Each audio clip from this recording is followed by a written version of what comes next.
नेताजी सुभाष चंद्र बोस की कुछ कही अनकही बातें। नेताजी सुभाष चंद्र बोस एक असाधारण छात्र थे। सिविल सर्विसेज की परीक्षा में वो चौथे स्थान पर आए थे। जलियांवाला बाग की घटना से वो इतने आहत हुए कि उन्होंने सिविल सर्विसेज में अपने सुनहरे भविष्य को छोड़ करके आजादी की लड़ाई लड़ने की ठान ली।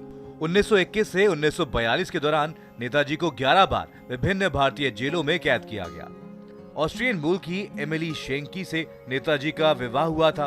उन दोनों की एक बेटी भी है जिनका नाम है अनीता बोस। अनीता जर्मनी में एक जानी मानी अर्थशास्त्री हैं। नेताजी ने जर्मनी से मेडागास्कर की यात्रा U-180 नामक एक पनडुब्बी में की थी और वहां से एक जापानी पनडुब्बी I-29 ने उन्हें जापान तक पहुंचाया।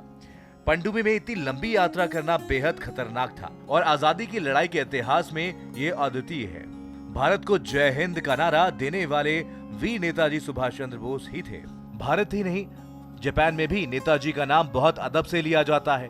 23 अगस्त 2007 को जापान के प्रधानमंत्री शिंजो आबे ने कोलकाता के सुभाष चंद्र मेमोरियल हॉल का दौरा किया था। तुम मुझे खून दो, मैं तुम्हें आजादी दूंगा, ये नारा देकर के नेताजी ने लाखों देश प्रेमियों के दिलों में आजादी की मशाल जलाई थी। सन 1941 में अदम्य साहस का परिचय देते हुए नेताजी भारत में अपनी नजरबंदी से भाग निकले। वो कोलकाता से एक कार में गेमो गए और फिर वहां से ट्रेन में पेशावर पहुंचे। पेशावर जो अब पाकिस्तान में है, वहां से वो काबुल गए और फिर वहां से अडोल्फ हिटलर की मदद लेने जर्मनी पहुंचे। तथ्यों के मुताबिक 18 अगस्त 1945 को नेताजी हवाई जहाज से मंचूरिया जा रहे थे और इसी हवाई सफर के बाद वो लापता हो गए।